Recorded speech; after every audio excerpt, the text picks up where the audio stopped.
আপনার স্মার্টফোনের টাচ রেসপন্সকে একটু স্লো হয়ে গেছে, টাচ করলে কাজ করতেছে না, ল্যাগ করতে থাকে, তাহলে আজকের এই ভিডিওতে জেনে নিন আপনি আপনার ফোনের টাচ রেসপন্সটাকে আগের থেকে দ্বিগুণ করে নিতে পারবেন। জাস্ট দুইটা প্রসেস আপনাদের ফোনে করতে হবে।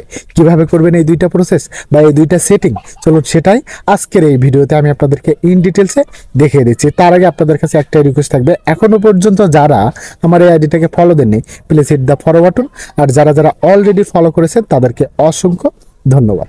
Welcome back viewers. তো আপনাদের মোবাইলের টাচ স্পিডটা বৃদ্ধি করার জন্য শুরুতে আপনাদের ফোনের সেটিংসে চলে আসবেন। তারপর এখান থেকে স্ক্রল করে নিচে পেয়ে যাবেন অ্যাডিশনাল সেটিং, বা আপনারা এই অ্যাডিশনাল সেটিংটা খুঁজে বের করে নিয়ে এই অপশনটার উপরে ট্যাপ করে দিবেন। তারপর এখানে ল্যাঙ্গুয়েজ অ্যান্ড ইনপুট এই অপশনটার উপরে ট্যাপ করে দিয়ে নিচে পেয়ে যাবেন পয়েন্টার স্পিড, এই অপশনটার উপরে ট্যাপ করে দিবেন। দেন এখান থেকে আপনারা এই অপশনটা ফুল বাড়িয়ে দেবেন।